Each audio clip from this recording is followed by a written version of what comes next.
Bonjour tout le monde, bienvenue à un nouvel épisode de Pieds après. Aujourd'hui, j'ai un pied après, je vais dire troublant. C'est la violence conjugale. Je vais parler avec une femme qui est coach, conférencière. Elle a été animatrice à TVA pendant des années. Elle a un bagage incroyable. Je sais que ça va être vraiment riche comme conversation. C'est Stéphanie Mété. Salut! Hey, merci de m'inviter. Je suis vraiment contente parce qu'on s'était déjà comme rencontrés, mais c'est ça qu'on se disait avant le podcast. On ne sait pas quand, où, mais je t'ai déjà interviewé dans mon ancienne vie. Genre. Oui, exactement. On pense dans le temps de carnet de fuite, mais on n'a pas résolu le mystère. Mais dans tous les cas, là, on se côtoie un peu plus dans la vie de parce que tu fais on va dire ton nouveau métier de coach. On peut-tu dire de coach? Ben là, moi, j'aime ça m'appeler l'alchimiste de la voix. OK, j'adore. Ouais, parce que ça réunit pas mal toutes mes passions de communication. Tu sais, Okay. La voix, la communication, tu sais, comme tu l'as nommé, j'ai été animatrice à la télé, mais à la radio. Puis, moi, ce qui m'intéresse, c'est l'impact au niveau de la voix que les gens, quand ils s'expriment, c'est beaucoup les femmes avec qui je travaille, qu'elles aient de l'impact. Fait que, tu sais, ça, c'est tout le côté concret de la prise de parole. Puis, en même temps, ben toutes les blessures liées à la voix. Fait que ça, c'est quelque chose qui a commencé à m'intéresser beaucoup dans les dernières années, comme les blessures féminines, ce qu'on n'ose pas dire parce qu'on vit dans ce genre-là de société. Fait que là, on dirait que le mix entre les deux, coach, c'était comme, il manque de quoi? Fait que alchimiste de la voix, je trouve que ça réunit autant le psycho-énergétique vocal que le système nerveux, que la communication d'impact. Fait que plus simple à dire. Ouais, c'est vraiment intéressant l'idée de pouvoir trouver sa voix puis comprendre toutes les blessures qui nous empêchent d'être finalement nous-mêmes, là. Puis c'est ça, moi, je l'expérimente avec toi en ce moment, puis tu sais, je t'ai entendu un petit peu dans nos groupes partagés sur plusieurs expériences de vie que tu as eues, puis j'étais comme, je veux t'entendre, je veux savoir c'est quoi ton histoire, d'où t'arrives, qu'est-ce qui s'est passé pour en arriver à vivre tu sais, de la violence conjugale. T'as quand même une histoire vraiment troublante, là, on va se le dire. Puis je pense que tu peux vraiment apporter une lumière. Tu sais, justement, tu communiques vraiment bien. Fait que voilà, t'as vécu ça dans ta vie. T'as vécu plein d'autres affaires. On va en parler, là, mais qu'est-ce qui s'est passé? Et là, si on parle de violence conjugale, c'est le fun. Ben, c'est le fun. Ça a l'air drôle d'une même. Ouais. C'est troublant, mais c'est le fun pour moi d'en parler parce que j'en ai jamais parlé dans un podcast. Fait que, tu sais, j'en ai jamais parlé dans un podcast. Puis j'ai fait une seule conférence sur le sujet l'an passé. Puis c'était quand même assez challengeant pour moi parce que j'ai pas peur de parler de ça ouvertement. J'en parle à mes clientes, mais c'est que là, j'ai révélé des choses vraiment, vraiment difficiles. Puis ma mère était dans la salle. Puis je pense que juste ça, c'était comme... C'était demandant pour moi parce que je pensais juste à ma mère qui allait recevoir ces informations-là que je n'y avais jamais données. Puis, tu sais, ça, c'était plus jeune, mais en même temps, tu sais, c'est pas pour rien que je travaille avec le processus de voix parce que quand tu es jeune, c'est là que tu bâtis ta confiance, c'est là que tu bâtis ton estime. Moi, j'en avais pas d'estime. Puis, tu sais, si je pars du début de la base, j'ai réalisé récemment que justement, moi, quand j'étais jeune, je rêvais d'être animatrice. Je sais pas toi, tu sais, si tu rêvais d'être comédienne. Je rêvais d'être comédienne. Ouais. Mais moi, je rêvais d'être animatrice. Je rêvais de faire de la télé. Je rêvais de faire de la radio, ce que j'ai fait dans ma vie. Mais ce que j'ai réalisé récemment, c'est vraiment intéressant, c'est que je voyais ça comme une survie. C'est que moi, vu que j'étais très timide quand j'étais jeune, j'avais la misère à m'exprimer, puis j'étais comme la fille invisible que genre tu me demandes mon nom, puis genre j'ai genre la patate qui pompe puis le cœur qui palpite à 100 000 à l'heure, puis là genre j'ai de la misère à dire mon nom là. Ben quand je voyais des femmes s'exprimer à la télé, tu sais moi j'avais beaucoup comme modèle Véronique Cloutier quand j'étais jeune. Ben quand je voyais des gens s'exprimer à la télé, je me disais OK, si moi j'arrive à m'exprimer comme ces femmes-là, ça va sauver ma vie. Mais ça, c'est récemment que je l'ai réalisé que j'avais cette pensée-là enfant. Mais de manière comme inconsciente parce que, tu sais, je disais pas ça ouvertement à ma mère, là, hey, man, ça va sauver ma vie. Je voulais être une femme de parole, je voulais être capable de bien m'exprimer parce que je sentais que si j'étais capable de dire les choses, ça allait m'aider dans ma vie, mais me sauver parce que j'avais vu Véronique Cloutier vivre des choses vraiment difficiles avec son père, hein, puis elle s'en sortait tellement bien dans toutes les situations parce qu'elle s'exprimait bien. Fait que moi, j'étais comme, ça va être mon arme, bien m'exprimer. Fait que je me suis mis à être vraiment là, très jeune, je voulais bien parler, je voulais comme être capable de m'exprimer, puis tout ça, puis j'ai commencé à faire de l'impro, le théâtre et tout ça pour m'emmener à la radio. Puis, ce que j'ai réalisé récemment, c'est que justement, c'était vraiment pour me sauver. La peau.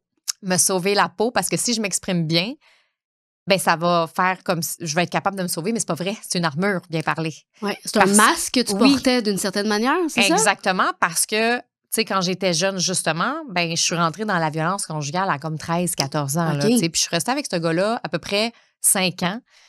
Puis, ce que je réalise, puis c'est pour ça aussi que je parle beaucoup des blessures au féminin, c'est que on dirait que c'était pas si grave que ça. Un gars qui nous parlait comme de la merde. Ouais, tout croche, là. Que, tu sais, un gars qui te traite de... J'ai-tu le droit de dire n'importe quoi? Ouais, non, tu dis ce que tu veux, pas de censure. Un gars qui te traite de bitch, qui te traite de conne, qui te traite de pétasse ou de pute, on dirait que mes autres amis, ils étaient habitués aussi que ça leur arrive. Fait que quand moi, je disais quelque chose à mon ami, c'était comme « Ah, moi aussi, mon chum me dit ça. » Fait que c'est comme si on banalisait ces paroles-là, tu sais. Ouais. Puis moi, j'ai une amie qui s'est faite assassiner dans les dernières années par son conjoint. Ça me rend super émotive d'en parler. Et là, avec le recul, je me suis dit « Mais pourquoi on s'est pas permis de parler plus de ça? » Comme si c'était pas grave, mais le fait d'avoir banalisé ça jeune, en se disant c'est pas si grave que ça, si mon chum me dit ça, c'est pas si grave que ça, moi je me suis fait péter 3 cellulaires, c'est pas si grave que ça, si mon chum frappe dans une vitre puis son bras est tout ouvert puis il doit aller à l'urgence, c'est pas si grave que ça. À force de se dire ça, ben on a perdu une amie, tu sais. Fait que là, je me suis dit, OK, là, c'est pas vrai qu'on ne doit pas parler de ces choses-là, tu sais, puis... Mais de 13 ans, fait que t'as eu plein de relations, puis je sais que tu m'as parlé d'une relation en particulier qui c'est allé vraiment loin. T'es pas obligé d'en parler si tu veux pas, mais comment... Tu sais, t'en parlais pas, mais comment le cycle s'installe? Est-ce qu'il y avait des espèces de moments de lune de miel ou qu'est-ce qui te faisait rester dans une relation où tu te faisais maltraiter, mettons? Tu le sais-tu aujourd'hui avec du recul? C'est sûr que, tu sais, moi, je m'aimais pas tant quand j'étais jeune. Puis lui, c'était un artiste hyper populaire à l'époque, tu sais, fait que il était super aimé, populaire. Fait que moi, c'est comme si ça me rapprochait d'une certaine forme de succès, de popularité. De notoriété. De notoriété à quelque part. Puis qu'ils me choisissent moi. Moi, là, tu sais, je suis comme, oh my God, c'est moi qui ai choisi. Fait que je me sentais privilégiée. Fait que, et lui, ben, d'une certaine façon, vu que c'est un narcissique, ben, il va toujours, au début, un narcissique va toujours te faire, un pervers narcissique va toujours te faire ressentir comme la plus belle personne au monde. Love bombing, ouais. qu'on appelle? Au début, c'est lover. Au début, parce que sinon, tu tombes pas en amour avec un con, là. Non. À la base, il y a tout le temps... Oui, tu tombes en amour, tu sais, mais comme à la base, il y a quelque chose de positif, tu sais. Fait que c'est ça qui est arrivé, puis ça s'installe, tu sais, vraiment tranquillement. Insidieusement, là. Tu sais, des fois, c'est des petites choses par-ci, par-là. Tu sais, comme au début, comment ça a commencé. Mais moi, c'était beaucoup des objets. C'était beaucoup quand il me pétait des crises, il pétait mes choses. OK. Ouais, fait que pète ton... Tu sais, un moment donné, il a pitché mon sel dans une piscine. À un moment donné, c'était comme ma sacoche, il l'a pitché en haut d'un 2e étage. Tu sais, puis il brisait mes choses. Fait que, tu sais, pour moi... J'étais comme, je suis pas matérialiste, là, tu sais, c'est pas grave, c'est juste des objets, c'est juste des choses. Mais tu vois, c'est ce genre de choses-là qu'on accepte. Puis à un moment donné, ça devient de pire en pire. Puis là, c'est la consommation qui est rentrée là-dedans pour lui. OK. Fait que au début, c'était de l'alcool. Puis là, à un moment donné, ben, c'est la drogue qui embarque. À un moment donné, c'est la cocaïne. Puis là, à un moment donné, plus il y a de la consommation, plus il y a des comportements violents. Donc, c'est sûr que là, c'est devenu de pire en pire. Puis je trouve que j'ai été chanceuse parce que je sais qu'avec certaines filles, ça a été plus loin. Fait que... dans la violence, là. Oui, dans le drame, là. C'est ça. Moi, j'ai vécu beaucoup, beaucoup, beaucoup de violence verbale. Puis je me faisais beaucoup pousser. Si, là, ça va être cru, là, je le dis tout de suite, s'il y en a qui écoutent, là, mais trigger warning. Si j'avais pas envie de baiser, il me poussait. Aïe. Il me poussait carrément à terre. Fait que moi, je peux juste te dire que après, dans mes relations, tu sais, là, je sors avec un gars extraordinaire, super doux, super patient, super, tu sais, comme vraiment moi, j'appelle ça le masculin sacré, là, tu sais. Ben, il a fallu quand même qu'au début, quand j'ai eu des bons gars, j'avais cette tendance-là, mon corps, il réagissait encore à ces traumas-là de comme, je m'excuse si je suis fatiguée. Ouais. Puis on n'a pas à s'excuser, une femme, d'être fatiguée puis de pas avoir envie. Ouais, exact. Personne n'a à s'excuser de ça, mais t'étais comme en hyper-vigilance tout le temps. Ben, c'est ça. pendant longtemps. Exactement. Puis tu avais parlé d'anxiété, mais ton anxiété que tu as vécue plus jeune, mettons, t'as-tu toujours suivi par la suite dans ces relations-là? J'imagine aussi que est-ce que tu composes encore aujourd'hui avec de l'anxiété ou... Oui, c'est juste que je me définis pas par ça. Je vais pas ouais. dire je suis une personne anxieuse. Ou même, ouais. J'en expérimente Ouais, de temps en temps. T'as des moments d'anxiété comme n'importe quelle personne, genre? Mais tu sais, moi, j'ai foutu le chaos avec mon système nerveux très jeune. Ouais. Tu sais, dans le sens que, tu sais, relation de violence conjugale. Là, après, ben, je suis rentrée à fond, tu sais, dans ma carrière. Puis ça aussi, c'est une forme de dépendance, la carrière, puis la business. Puis, tu sais, moi, 19 ans, j'étais à la radio, puis comme... Performance. Go. Ouais. Oui, c'est ça. Puis, tu sais, j'étais partout. Puis après, c'était la télé. Puis là, tu sais, c'était comme... Donc, ça m'a aidée d'une certaine façon parce que j'ai pu me concentrer sur quelque chose de beaucoup plus positif que, tu sais. Ouais. Puis c'est ça qui m'a permis de fuir mon ex parce que j'ai vraiment carrément déménagé de région, là, tu sais. Ouais. Fait que j'étais allée vivre en Gaspésie, tu sais. Pour faire ton métier. Ouais, c'est ça, Okay. j'ai commencé là, tu sais. Fait que, mais je réalise que j'ai foutu le bordel avec mon système nerveux parce que déjà, j'étais en hyper-vigilance d'avoir été dans une relation de violence conjugale pendant plusieurs années. Puis, en plus de ça, ben là, faire de la radio jeune, là, oui, c'est bien le fun, oui, c'est bien positif, mais il y a quand même des fois des moments où est-ce que tu vas être soumis à plus de stress qu'une personne normale. Tu sais, tout le milieu, hein, tu sais, acting, radio, on est en adrénaline tout le temps. Tout le temps. Fait que là, tu sais, moi, j'étais en adrénaline avec ce gars-là. Là, j'étais en adrénaline dans mon métier. Fait que là, moi, j'ai... Zéro break, là. C'est ça, tu sais. Fait que là, à 37 ans, moi, j'ai plus de réserve d'adrénaline. Mais, fait que, tu sais, est-ce que je fais encore de l'anxiété? Oui. Mais c'est juste que maintenant, je me comprends. Puis je vais respirer dedans. Alors qu'avant, je me sauvais. Tu sais, j'étais plus dans la fuite avant, là, tu sais. Ouais. Mais comment t'as réussi à changer ce pattern, justement, de fuite? OK, s'observer, mais mettons concrètement, là, y a-tu un événement qui a fait comme, OK, là, OK, t'as déménagé, c'est bon, mais des outils concrets que t'as trouvé, la respiration, qu'est-ce qui se passe dans ta tête parce que c'est quand même de la détresse, là, t'as probablement vécu une forme de détresse émotionnelle, là, dans tout ça, là. Comment tu switches à comme te rebâtir comme t'es aujourd'hui, tu sais? Ben, ça se fait vraiment sur plusieurs années, tu sais. Combien d'années, mettons? Ben, tu sais, on est toujours en évolution, hein, en tant qu'être humain, là. Tu sais, des fois, les patterns remontent à la surface, là. Hey. Mais je dirais, tu sais, comme quand j'ai commencé à faire j'ai étudié en coaching, en programmation neurolinguistique, là, ça a commencé à switcher. Ça, c'est combien d'années? Ça fait comme 8 ans, à peu près. 7-8 ans. Fait que là, à peu près 7-8 ans, là, il a commencé à avoir un switch. Mais au début, le switch n'était pas fait là, tout de suite parce que j'arrive dans une autre région. Puis même que le pattern de fuite, je l'ai utilisé beaucoup. En fait, moi, là, pendant des années, à partir du moment, tu sais, le seul endroit que j'étais quand même stable, c'était dans ma carrière, dans le sens que, tu sais, ça allait. Mais je pense que j'ai déménagé comme 15 fois en genre 3 ans. J'ai eu comme 3 chums. Puis des fois, quand j'étais pas bien, je partais dans un autre pays. Moi, je voyageais énormément, là, tu sais, puis j'ai vécu en Australie, puis tout ça. Fait que, tu sais, aussitôt que j'étais pas bien dans une relation, je crissais mon camp, comme on dit. Hein? Fait que je m'en allais. Je m'en allais parce que je me disais que c'est comme je n'étais pas capable de gérer le rejet, dans le fond. Je n'étais pas capable de gérer le rejet. Fait qu'avant qu'on me rejette, moi, je rejetais l'autre. My God, j'ai l'impression de m'entendre. C'est ça, c'était ça. C'est ça que tu parlais dans un de un des groupes, tu parlais de ça. J'étais comme, oh mon Dieu, je m'entends, tu sais, c'est fou, c'est ce manque d'amour de genre, les gens vont pas nécessairement te rejeter, on se fait tellement de mal. Ouais. Vraiment. Puis, fait que t'as déménagé plein de fois, puis l'Australie, t'es allé là longtemps ou?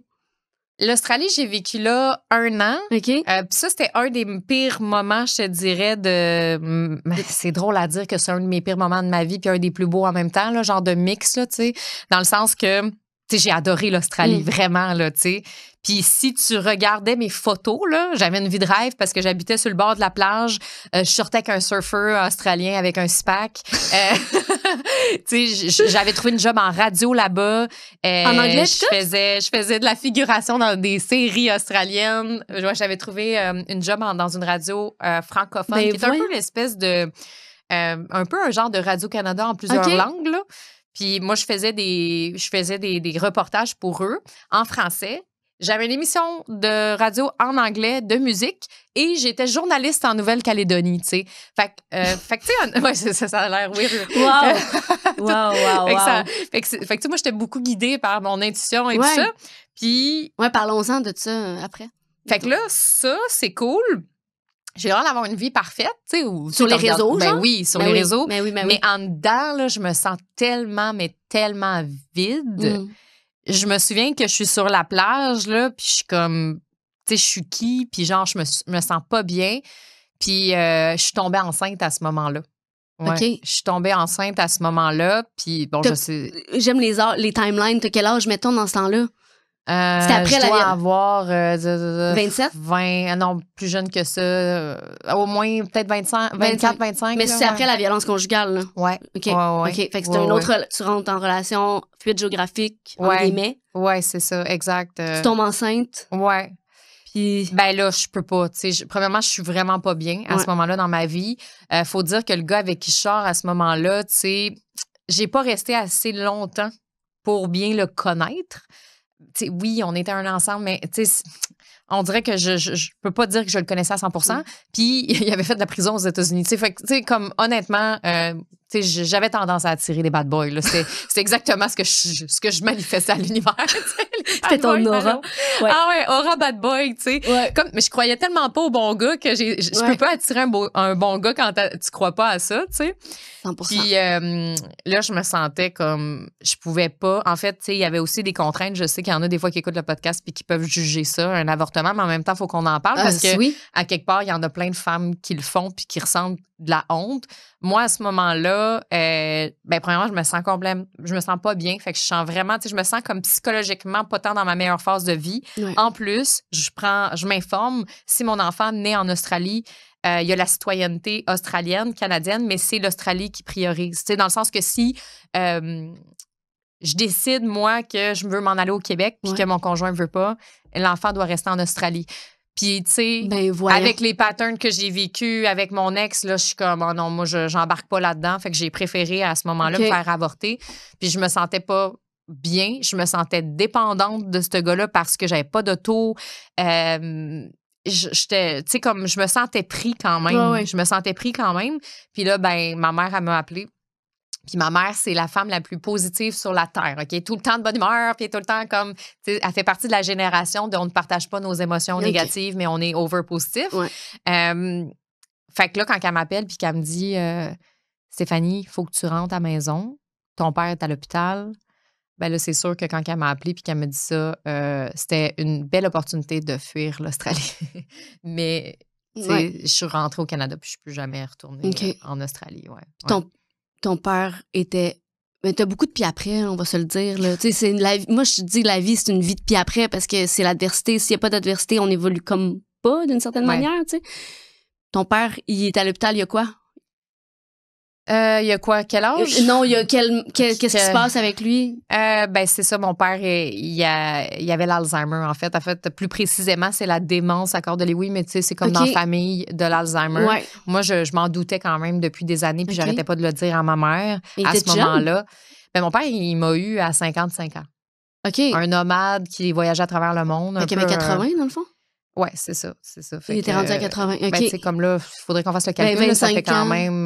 Non, j'étais un petit peu plus vieille. Ouais, 27. En tout cas, peu importe. Non, c'est ça, là, mais. Moi, les dates, des fois, j'ai de la misère. Mais mettons qu'il y a 75 ans. C'est ça. Mais quand même, tu sais, je veux dire, il y a des gens qui vivent jusqu'à 90 qui n'ont jamais l'Alzheimer. Ouais. Fait que, tu sais. C'est vrai. Fait que c'est sûr que là, c'était un gros choc pour ma mère.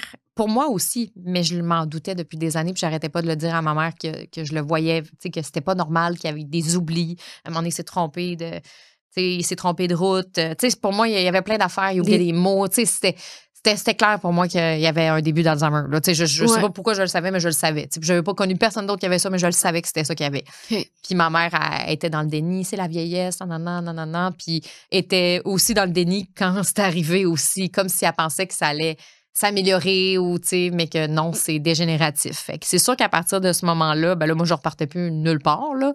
Je voulais être là pour ma mère, je voulais être là pour mon père. C'est clair. Mais c'est sûr que c'est un moment quand même challengeant pour une petite fille de 26, 27. Là. Ouais, c'est ça. Qui vient de vivre un avortement, se séparer, vivre tout ce que tu as vécu, être en survie depuis toute ta vie, finalement. Là. T'as été en survie comme... Puis, mettons, si on revient à pas à la dépendance affective, ben oui, là, mais à la violence conjugale, parce que souvent, c'est des cas... Considères-tu que aujourd'hui, tu te guéris, mettons, de la dépendance affective parce que tu dois plus laisser un homme te traiter de cette... Mais comment tu t'es fait traiter, tu sais? Aujourd'hui? Non, c'est sûr que ça arrivera plus jamais. Puis de toute façon, je suis avec mon chum depuis 10 ans, puis c'est zéro.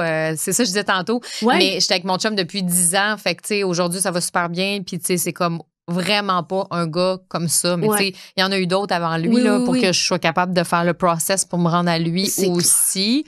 Mais c'est clair que ça pourrait plus arriver. Je ressens l'énergie de ces gars-là. Ouais. Mais en fait, c'est parce que je n'étais pas attirée par les bonnes personnes. J'étais attirée par les artistes. Je ris contre les artistes. Non, mais je comprends parce que moi aussi, j'étais très attirée par les beaux ténébreux artistes. Oui, puis je veux pas généraliser. Il y a des artistes. Là, je fais juste décrire un peu le typique homme, genre l'artiste semi-rebelle, tu sais, comme. Qui est consommateur de substances. Genre, tu sais, comme, mais c'est pas grave, mais dans le fond, ça l'est. Tu sais, comme, oublie ça. Il joue dans un band, genre, il est vraiment sexy. C'est ça. Fait que, tu sais, puis en plus, il prend beaucoup trop de place, beaucoup trop extraverti.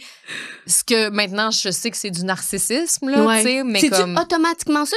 Parce que tantôt, t'en as parlé. Ben, je pense que les artistes, on est tous un peu narcissiques, mais quand tu tombes du côté pervers, parce que j'ai lu un peu là-dessus, puis ça te dit un peu que c'est vraiment de façon mal intentionnée. Un pervers narcissique, il va tout faire pour te démolir, genre, mais insidieusement. Oui, exact. Puis c'est toutes des tactiques de manipulation, puis c'est pas zéro bienveillance, là.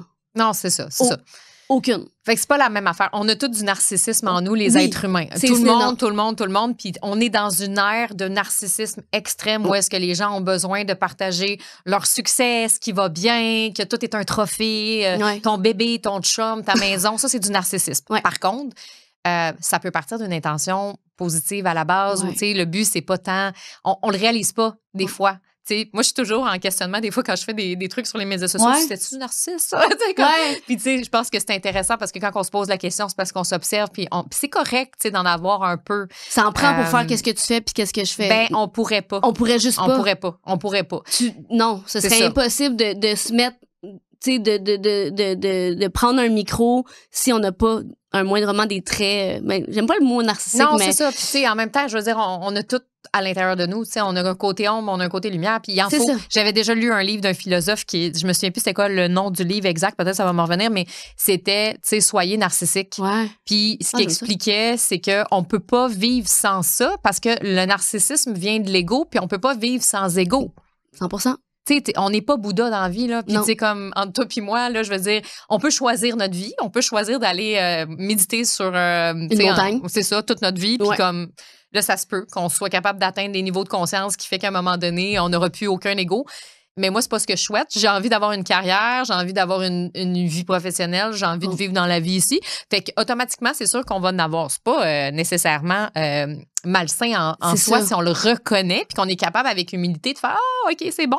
Puis des fois, on a besoin, tu sais, dans la vie, là, on a besoin de reconnaissance. Là, à un moment donné, il faut pas virer fou. Ben là, t'es narcissique parce que t'as besoin de reconnaissance. On a besoin d'amour, les êtres humains. C'est clair. On a besoin de se sentir en communauté. Ben oui. Fait que, tu sais, à un moment donné, je pense que c'est quand on l'utilise de façon à manipuler quelqu'un. C'est ça, exact. Ou de façon à... Avoir your way, que ça marche à ta manière. Ou d'utiliser un statut hiérarchique. Tu sais, comme de vouloir montrer que t'es mieux que les autres parce que t'as fait ça ou que t'as atteint telle chose. Il y a des gens qui vont... tu sais, moi, je suis dans l'industrie du coaching. Fait que, tu sais, dans l'industrie du coaching, des fois, t'as certaines personnes qui vont te faire sentir moins.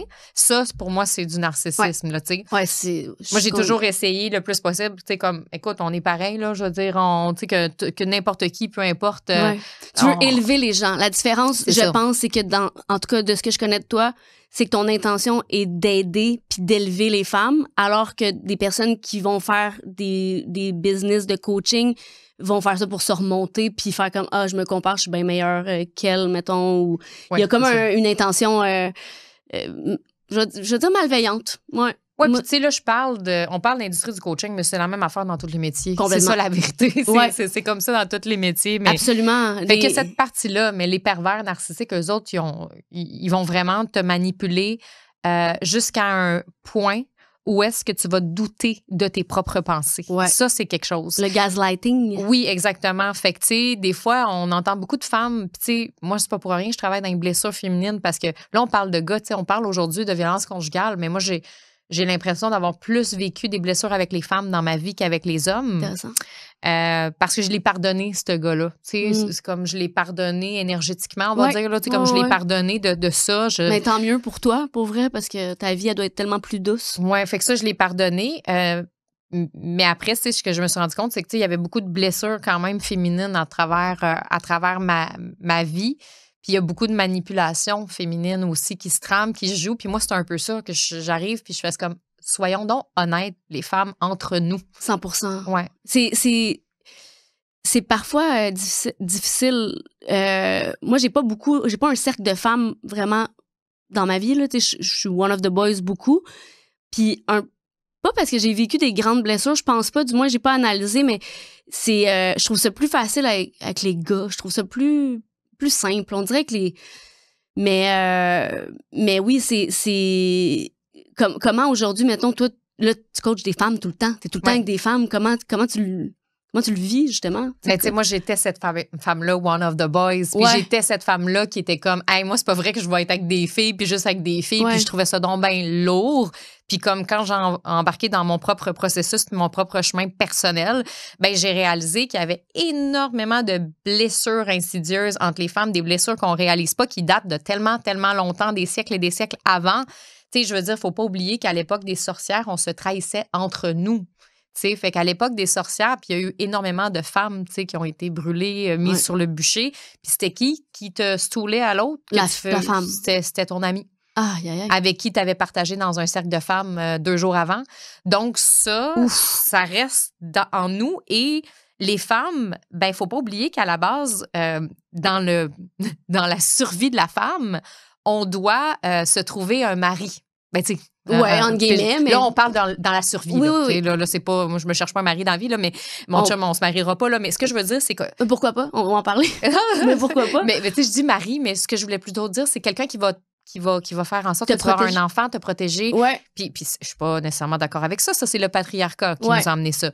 Mais ce que je veux dire, c'est qu'à la base, la femme, pour survivre, a besoin de se montrer à l'homme, puis de faire comme I am here, je suis là, et quitte à trahir ta meilleure amie ou ta sœur, tu sais. Puis je sais là que c'est challengeant de parler ça, puis on est comme, moi, je suis pas de même.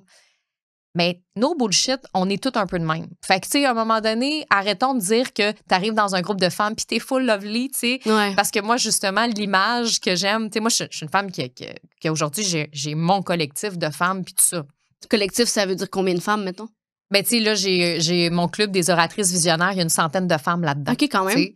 Puis j'ai développé des communautés allant jusqu'à 300-400 dans les dernières années là, de mon ancienne communauté que j'avais. C'était quoi l'ancienne communauté? C'était les communicatrices flyées. OK. Là, j'ai comme fermé cette communauté-là, puis j'ai ouvert le club des oratrices parce que je m'ennuyais d'avoir une communauté, parce que j'aimais cet aspect-là de communauté. Mais dans ma communauté, ça a toujours été clair qu'on se dit les vraies affaires. Tu sais, no bullshit.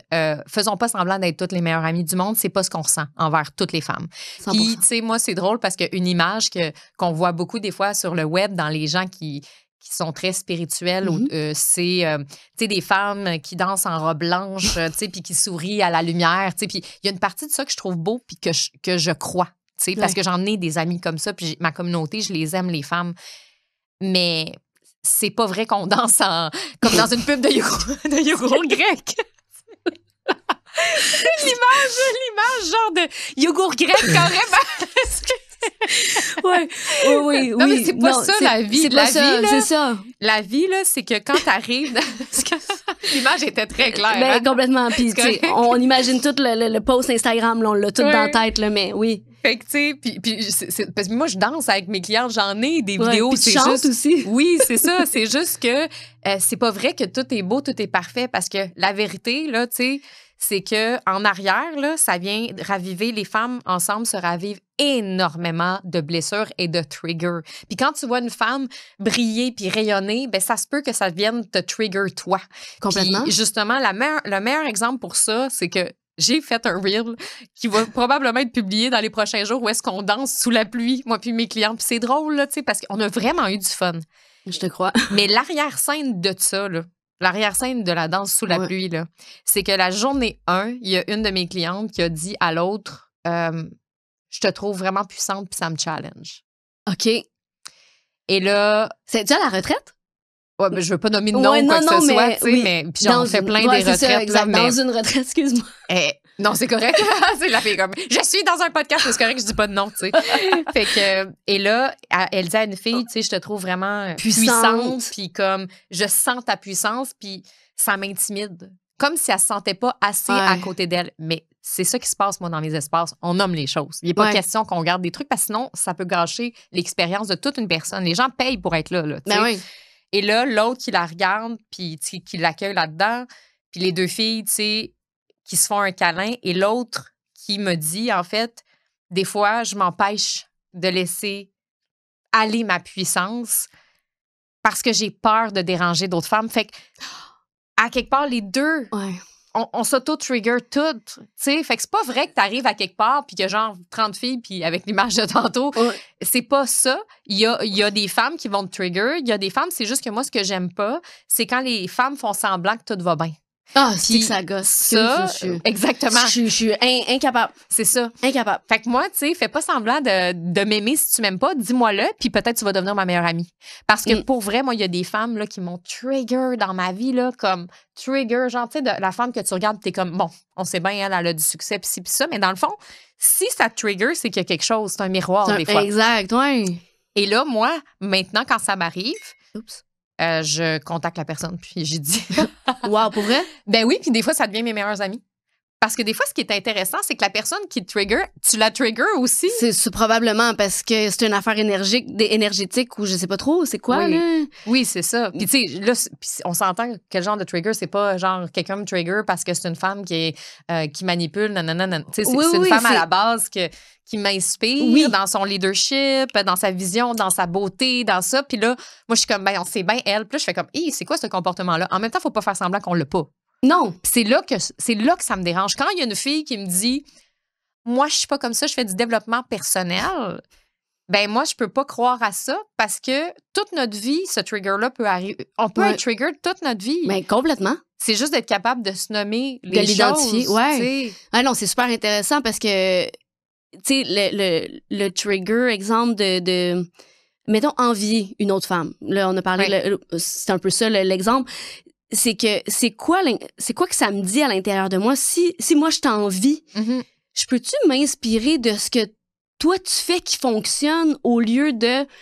Puis je trouve qu'il y a beaucoup de compétition malsaine entre les femmes où on peut justement de s'élever. C'est ça que j'aime, moi, de ce que tu fais, en fait, dans Oratrice, c'est de s'élever ensemble plutôt que de se nuire ou d'être en compétition. Puis j'ai encore cette perception-là des femmes qui compétitionnent, qui sont pas heureuses de mon bonheur ou de mon succès.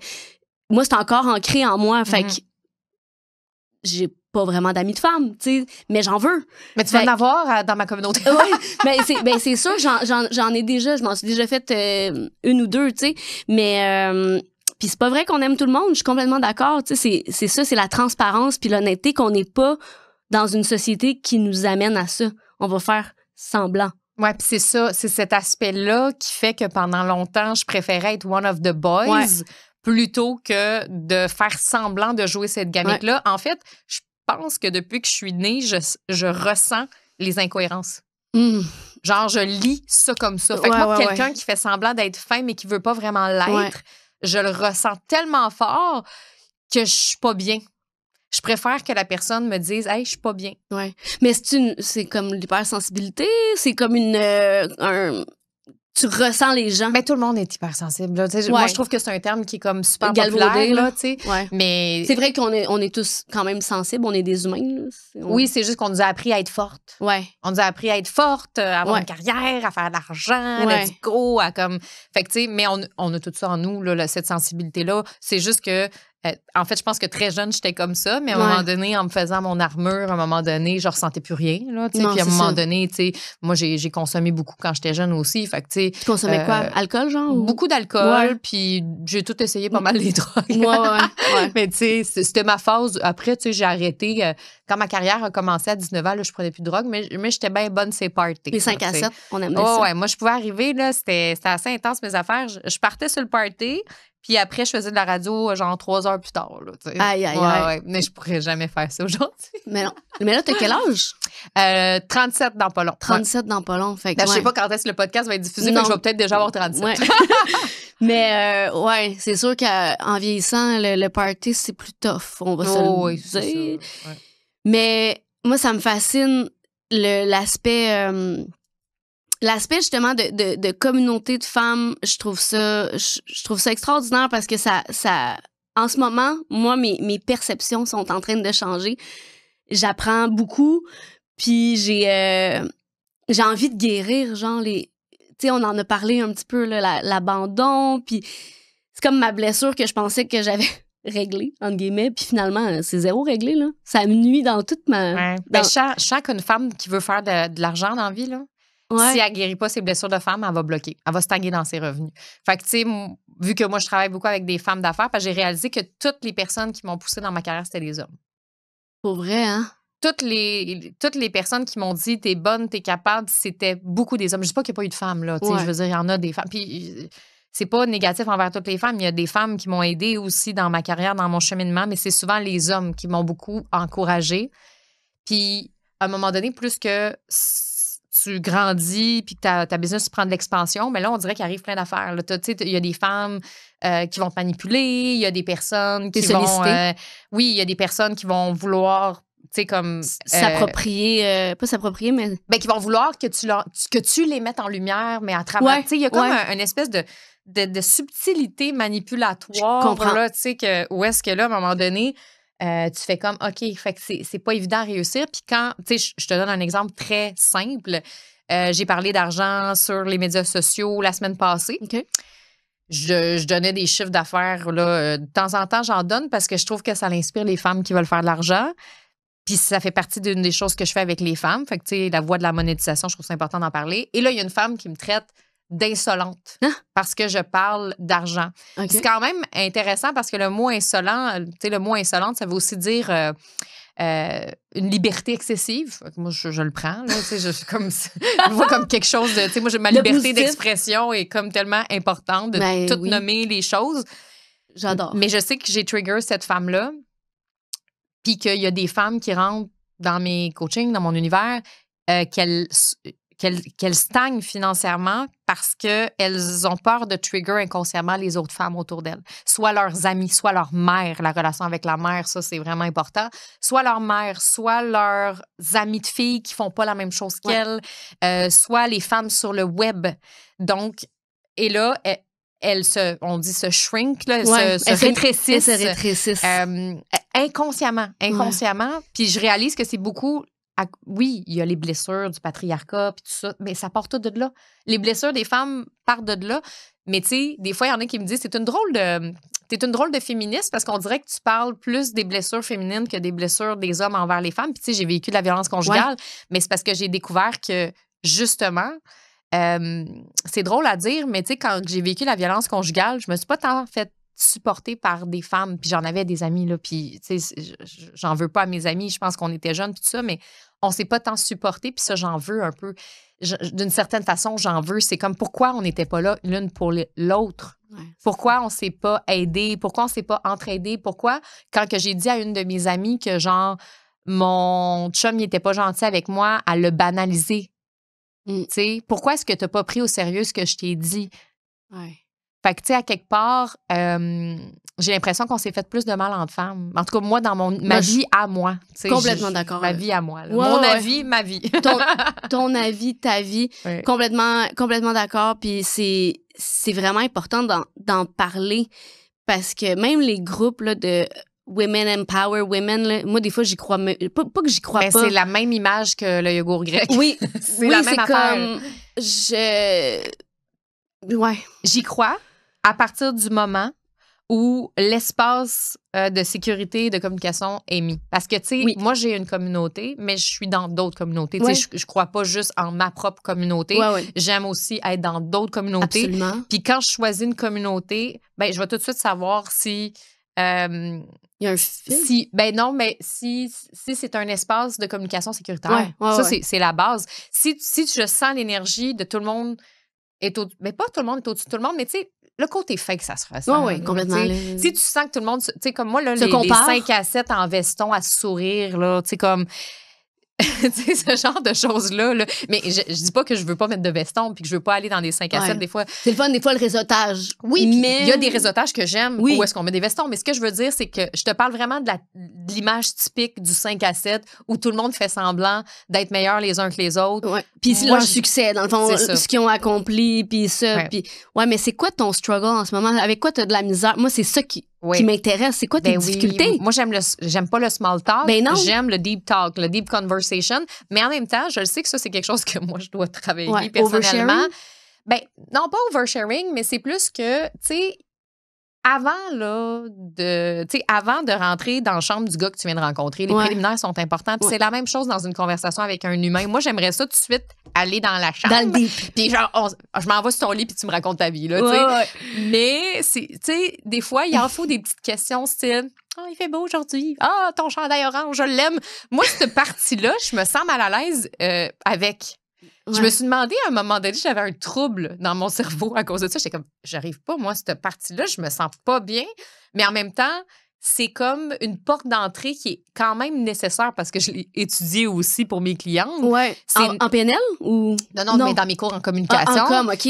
C'est comme le small talk, c'est ça qui va créer une connexion avec la personne. Fait que si moi, tu sais, tantôt, on a fait un peu, hey, c'est quand qu'on s'est vu la dernière fois? Non, je t'avais dit, hey, c'est quand la dernière rupture que t'as eu? Ouais, c'est ça. c'est comme, tu sais, il y a comme, mais c'est juste que moi, il dure pas longtemps. C'est ce que je remarque, c'est que je veux pas que ça dure trop longtemps, sinon je me tanne vite. Ouais. Tu sais. Fait que moi, j'ai envie que la personne, elle me parle de sa rupture, sa séparation, qu'elle a vécu la violence conjugale, qu'elle me parle de son trip d'ayahuasca en l'espace de 5 minutes. Je veux savoir ça. Ouais. T'sais. Tu veux le timeline aussi. Ouais, non, moi, j'ai de la misère à avoir mes propres dates. Mais moi, j'ai besoin des timelines. Je sais pas pourquoi. J'ai une obsession des timelines, mais en tout cas. Fait que, tu sais, c'est ça. Puis, tu sais, je vais toujours me souvenir de cette histoire-là. qui est comme, j'étais au Costa Rica et je rencontre un gars en l'espace de comme 4 minutes, je sais pas comment on appelle ça, mais je découvre que il s'en va accoucher une fille sur la plage, là. C'est comme, je sais pas, j'ai dit, c'est un sage homme, là. Okay. En 5 minutes, il m'a dit qu'il était en réflexion de séparation, qu'il allait accoucher une femme sur la plage. Puis j'étais comme, ça, c'est mon genre de personne. Ça, là, c'est le genre de personne que j'adore rencontrer. Puis là, mon chum, j'ai dit, hey, j'ai rencontré ce gars-là. Il dit, c'est quoi son nom? Oh, je l'ai pas demandé.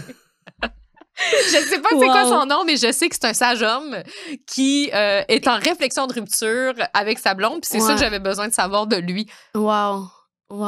J'adore. Puis Costa Rica, t'habites là? T'habites là-bas depuis longtemps? Ben, j'habite là comme semi là, dans le sens que je me suis acheté une maison là-bas qui est comme un Airbnb. OK. Puis que je loue, tu sais, à des gens qui vont au Costa Rica. Puis ben là, je l'aime tellement, la maison. Tu sais, je l'ai appelée la Casa Flyer parce que mon nom d'entreprise, c'est Business Flyer. Fait que j'y vais 6 mois par année. OK. Ouais. L'hiver, j'imagine. Pas mal l'hiver, là. Tu sais, automne, des fois, je reviens à Noël, après, je repars. C'est quand ça me tente, là. Puis en fonction des locations aussi, ouais.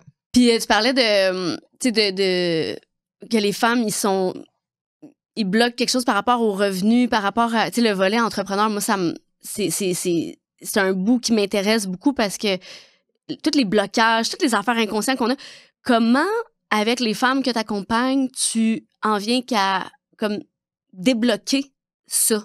C'est-tu des techniques particulières ou c'est comment ça fonctionne? Ben, tu sais, la première affaire, c'est d'en parler. Tu sais, parce que la première étape, c'est que, tu sais, de le reconnaître, genre. Ben oui, puis en fait, faut parler de tout ce qui nous sort par la tête sans se poser de questions sur l'argent, là, tu sais, comme tout ce qui nous sort par la tête, parce que, tu sais, moi, je réalisais que j'avais des femmes aussi qui faisaient de l'argent dans mes groupes. Tu sais, j'avais une femme qui était dans un de mes groupes qui avait fait 1, 2, 3 millions et elle n'a jamais parlé de ça durant tout le coaching avec moi devant les autres filles. Personne ne savait que cette femme-là avait énormément d'argent, ça dépend comment on le voit, là. Mais tu sais, quand même, là, tu sais, des revenus d'entreprise. 1 mois, 2 mois, 3 mois. Puis, elle l'avait jamais nommé parce qu'à quelque part, elle avait peur que les filles la voient d'un autre angle.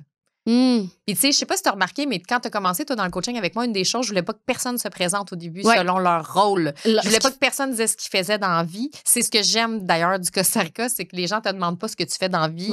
Tu sais, puis c'est ce que t'es, genre. Oui, c'est parce que sinon, on commence à se faire des perceptions sur les gens. Fait que, tu sais, l'argent, première étape, c'est d'en parler, de regarder, tu sais, tes lignées. Lignée féminine, lignée de la mère, lignée du père, voir ça a été quoi comment est-ce que tes parents ont géré l'argent, est-ce que c'était des gens qui en faisaient, est-ce que c'était des gens qui avaient de la difficulté financièrement, tout ça c'est important parce que ça a un impact sur nos patterns financiers d'aujourd'hui, tu sais.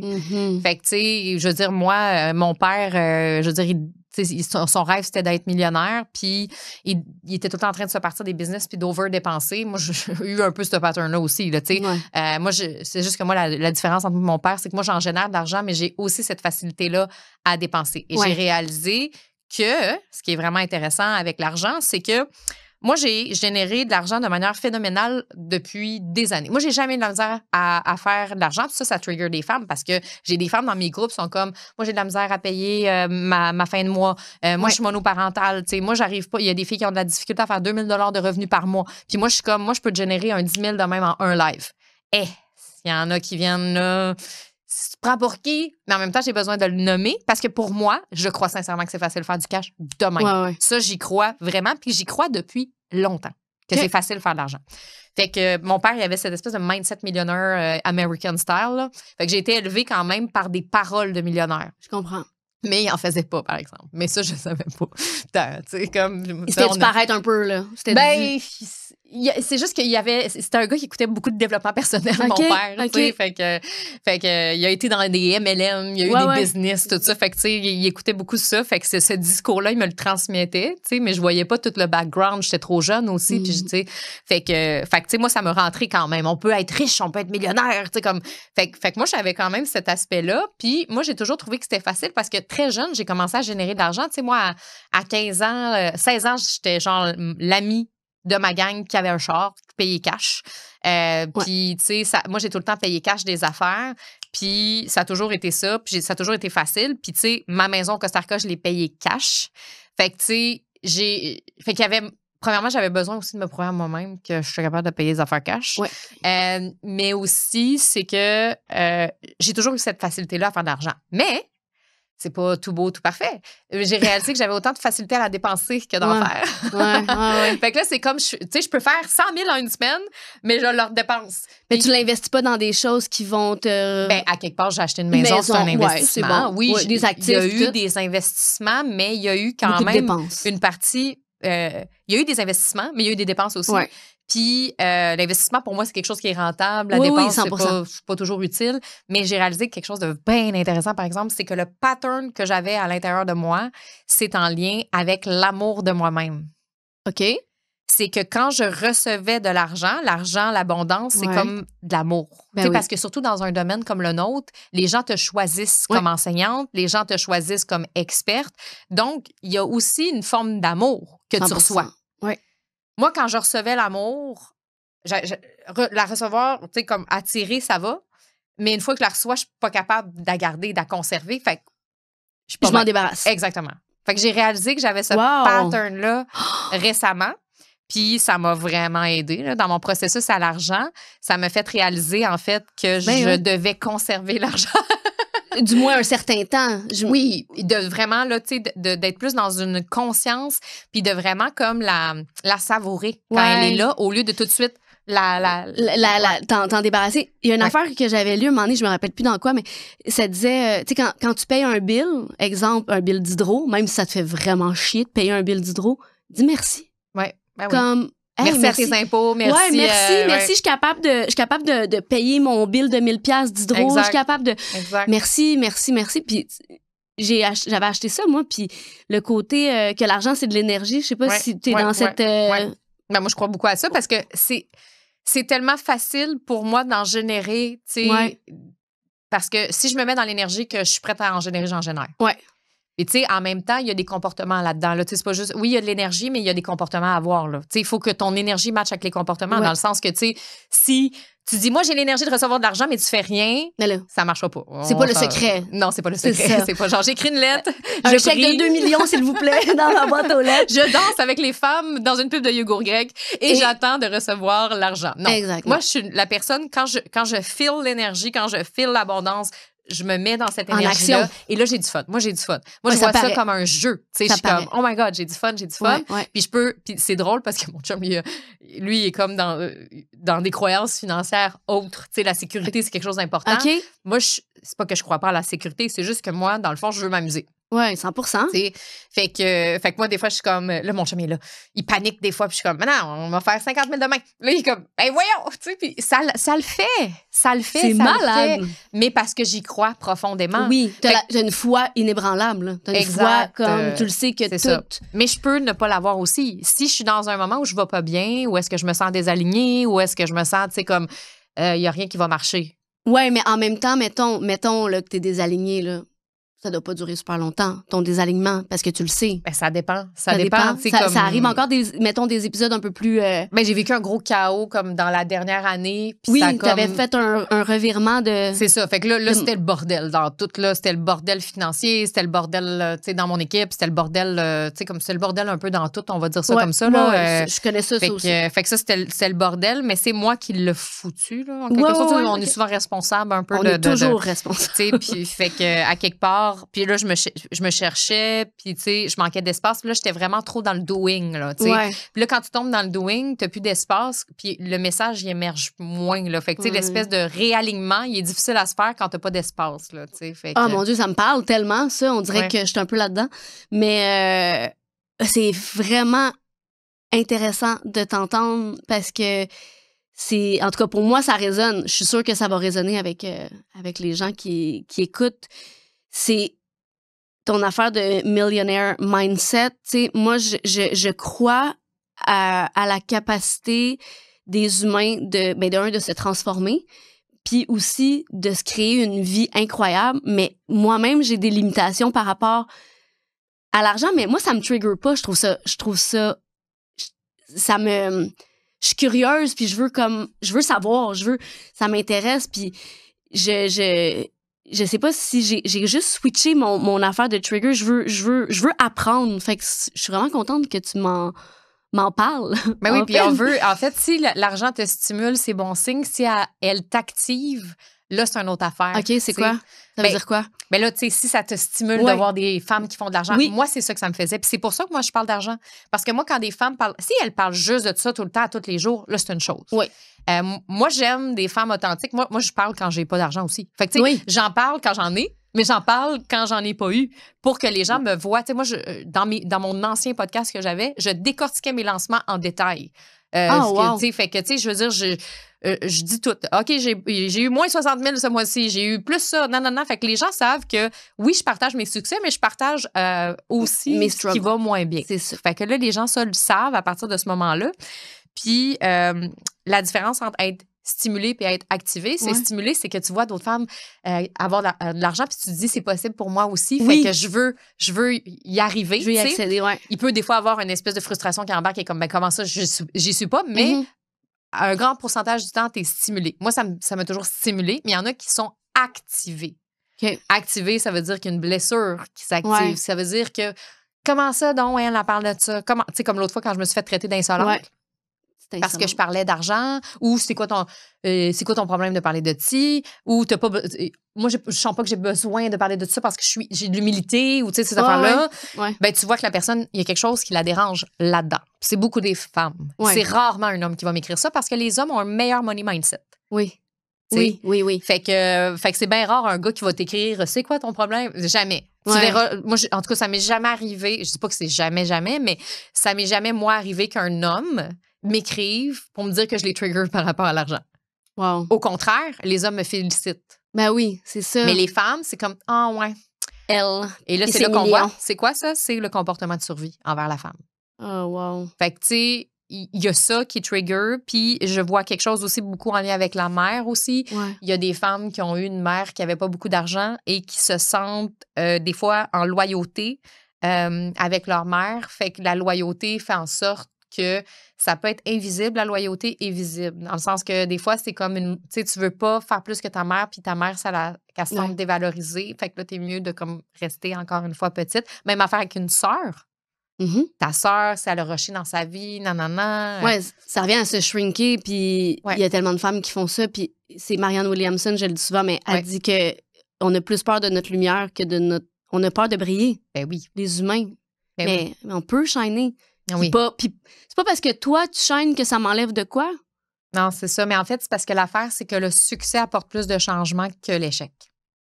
Ah, répète ça. Le succès apporte beaucoup plus de changements que l'échec. Tu as plus de décisions à prendre et il y a plus de choses qui vont se passer dans ta vie si tu as du succès que si tu vis un échec. Ah, wow, ouais, c'est vrai, vu de même. Mais, fait que donc, ça fait plus peur d'avoir du succès?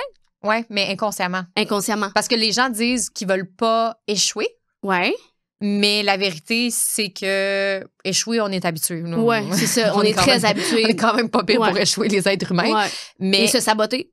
Oui, aussi, c'est ça. Ouais. Mais le succès amène vraiment des grandes prises de décision. C'est pas pour rien qu'on commence à parler de leadership, là, puis quand on atteint certains niveaux de succès, c'est qu'à un moment donné, le succès, ça nous amène à avoir des conversations bien plus difficiles. Oui. Ça nous amène à changer à une vitesse tellement rapide d'évolution. Oui. Et là, ben, ça peut créer des clashs. Tu sais, quand tu te mets à faire de l'argent puis qu'il y a un clash financier entre toi et les gens avec qui tu te tiens, déjà, ça peut amener des inconforts. Des fois, on n'a pas envie de vivre cet inconfort-là parce qu'on est bien avec les gens autour de nous. Oui. Moi, une des plus grandes choses qui m'a retenue à faire de l'argent au début, c'était, puis c'était inconscient souvent, c'était j'avais peur de perdre mon chum. Oh, ouais. Avec qui je suis aujourd'hui après 10 ans, parce que inconsciemment, ce que j'avais pas réalisé, ce qui faisait que je sentais qu'il y avait de quoi qui retenait dans mon succès. Tu sais, je sentais que quand je me suis lancée en business au début, tu sais, il y avait comme une espèce de petit quelque chose qui m'empêchait. Je le sentais, là, tu sais. Il y a de quoi que je retiens. Je sais pas que je retiens, mais je retiens. Il y a quelque chose. Parce que je le sentais au fond de moi que si je lâchais tout, ça allait marcher. Tu sais, il y a beaucoup de femmes qui se sentent de même, qui savent que, mettons qu'elles se laissent aller à 100 %. Et si tu étais toi à 100 % demain, à 100 % que tu te permettais de dire ce que tu as envie, que tu faisais ce que tu as envie, où est-ce que serait ton succès? Puis, tu sais, il y en a plein là, qui vont me dire, hey, moi, là, si je mets la switch à on, watch-moi bien, ça va y aller. Mais le ça va y aller vient avec, OK, moi, mon rêve, c'était de partir à travers le monde, de voyager à travers le monde. Je me voyais, tu sais, comme un peu partout, au Costa Rica, au Mexique, tout ça, c'était ça mon rêve. Donc, inconsciemment, moi, j'avais une maison avec mon chum. Donc, si... Au Québec. Oui, exactement. Fait que si moi, j'ai une maison avec mon chum au Québec, puis lui, il était, à l'époque, il travaillait encore à la télé. OK. Comme caméraman. Ouais. Donc, si moi, demain matin, j'ai du succès, puis que ça marche bien, mes affaires, puis tout, ben je vais m'en aller. Ouais. De la maison. Mm-hmm. Fait que là, je vais avoir encore un chum. Mm-hmm. Là, mon chum, il va-tu vraiment lâcher sa job, lui qui est full sécurité? Là, fait qu'inconsciemment, ben je peux pas tant avoir du succès. Puis j'en ai d'autres femmes qui ont peur de plus avoir de temps pour leurs enfants. Ouais, moi, j'ai ça. J'ai les deux, ce que tu viens de nommer. J'ai encore les deux.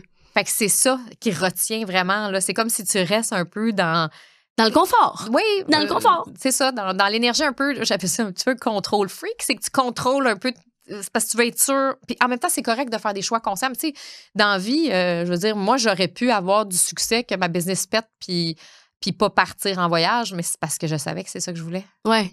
Exact. Puis ton chum te laisse faire aussi. Il te laisse t'épanouir. Oui, non? mais est-ce que ça aurait pu continuer de marcher notre relation si moi je suis partie 8 mois par année puis que lui il a une maison à payer puis tu sais comme peut-être pas. Ouais, non. Je sais pas à quel point. Vous êtes arrivé quand même à un consensus. Oui, puis ça m'a pris quand même 2 ans à le convaincre de venir travailler avec moi là, tu sais. Ah fait que tu sais parce que moi je voulais qu'il vienne travailler pour moi mais là lui ça faisait 17 ans qu'il était à TVA là, tu sais.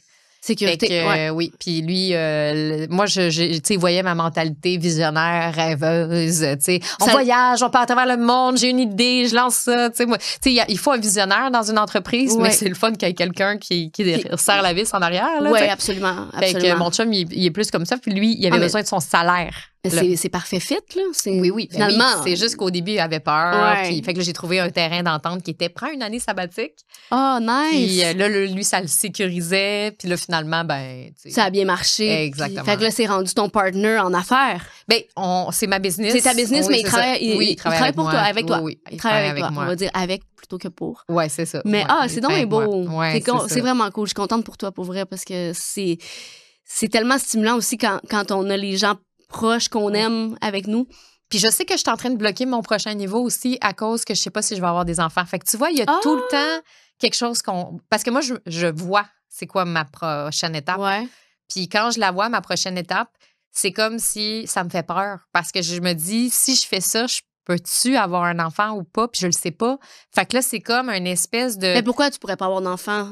Si, mettons, ta prochaine étape, c'est de faire... ça, c'est des croyances, là. On s'entend, oui. c'est des croyances, mais c'est juste parce que, tu sais, je me vois vraiment aller faire des reportages à travers le monde, dans la jungle, des choses comme ça, puis je me vois vraiment partir avec mon chum, puis tu sais, on a des idées de documentaires, puis des choses comme ça. Ouais. Puis là, dans ma tête à moi, ben... Le bébé va s'adapter. Hein? Il va s'adapter à ta vie. Moi, non, je te dis qu'il va s'adapter. Mais tu sais, la peur que l'enfant soit malade, la peur que, tu sais, la peur que je doive rester à la maison, la peur que, tu sais, la peur que je change, puis que finalement, ça me tente plus de faire ça, puis que j'abandonne mon rêve. Tu sais, c'est plein de peurs, hein? Complètement. Comme dans n'importe quoi, là. Tu sais, mais ce que je sais, c'est que c'est tout le temps... si tu te fermes les yeux, puis que tu te visualises vraiment dans ta vie de rêve, puis que tu la vois, là, puis que tu vois tout ce que tu as besoin de laisser derrière toi pour aller là, ça peut être challengeant. C'est ça, en fait, qu'on fait passer comme exercice. On essaie, tu sais, comme on veut avoir du succès, c'est bien beau, mais t'es-tu prête à laisser derrière ça? T'es-tu prête à dire non à des relations parce que tu vas changer puis que tu seras plus capable d'endurer cette personne-là, que c'est ton ami depuis des années, mais que dans le fond, ça va te mettre en pleine face que... C'est pas ça. Ouais, non, 100%. Ouais, c'est ça qui est challengeant, en fait, le plus, je trouve. C'est, en tout cas, moi, j'ai envie... On va falloir qu'on termine, malheureusement. Ça fait déjà 1 heure qu'on parle. Ça va vite, hein? Mais moi, j'ai envie de dire... Puis, tu sais, c'est sûr, moi, je suis une maman, j'ai 2 enfants, ça me bloque dans certaines affaires, par choix, là, entre guillemets. Ben oui. Mais, tu sais, parce que j'aime ma famille, ma petite bulle, mais... Puis je m'occupe de ma maman, Alzheimer, aussi. Mais les enfants, ça empêche de rien. Ça, là... Ça pourrait être ton mantra. Les enfants, ça t'empêchera de rien. Tu peux juste leur transmettre, puis ils vont s'adapter à toi, ils vont te suivre, ils vont devenir aventuriers. C'est comme, j'en parle, j'ai le goût de pleurer tellement je trouverais ça beau pour toi que tu puisses vivre. Mais c'est une belle mentalité. C'est une belle mentalité parce qu'il y en a plein qui me disent le contraire. Non, écoute-les pas. Genre, fuck them, excusez, là, mais c'est faux. C'est faux. Je te dis, si t'as un rêve, puis que dans ce rêve-là, il y a un petit bébé, des petits bébés qui est là, tout va se placer pour que ça fonctionne à merveille, c'est sûr, à 100%. Puis c'est quand même, tu sais, la maternité, ce sera un autre podcast, faudrait que tu viennes, mais pour vrai, c'est comme si on n'est pas obligé d'avoir des enfants, puis tu sais, on est dans une société où vraiment, t'as pas d'enfants, c'est bizarre. C'est bien correct que tu veux, mettons que t'en voudrais pas, mais empêche-toi pas. Non, c'est ça. Ben là, je suis juste dans une période que je le sais pas. Puis que là, tu sais, j'ai 37. Fait que là, à un moment donné... On peut avoir des enfants jusqu'à 45. Oui, ça, je le sais. Puis ça, j'ai pas de problème avec ça. J'ai pas cette croyance-là que je suis trop vieille. C'est juste que quand même, je voudrais pas en avoir à 50 non plus. Non. Fait que, tu sais, ça reste quand même que c'est là. Mais je le sais pas. Là, je le ressens pas à l'heure actuelle où on se parle. Mais ça veut pas dire que je le ressentirai pas. Mais je sens quand même des fois que plus le temps avance... ben plus je me pose des questions. Puis en même temps, j'ai quand même, moi, la chance d'avoir un chum, alors que j'ai des amis qui ont mon âge, qui n'ont pas d'enfants, qui aimeraient en avoir, mais qui n'ont pas de chum. Fait que, tu sais, je me sens dans une bonne situation pour prendre la décision. Complètement. 10 ans de relation, quand même, c'est vraiment hot. Hey, merci vraiment d'être venu me voir. Je suis vraiment contente de t'avoir jasé ça pendant 1 heure. Merci. Merci à tout le monde. Merci. On se revoit la semaine prochaine pour un autre épisode. Bye!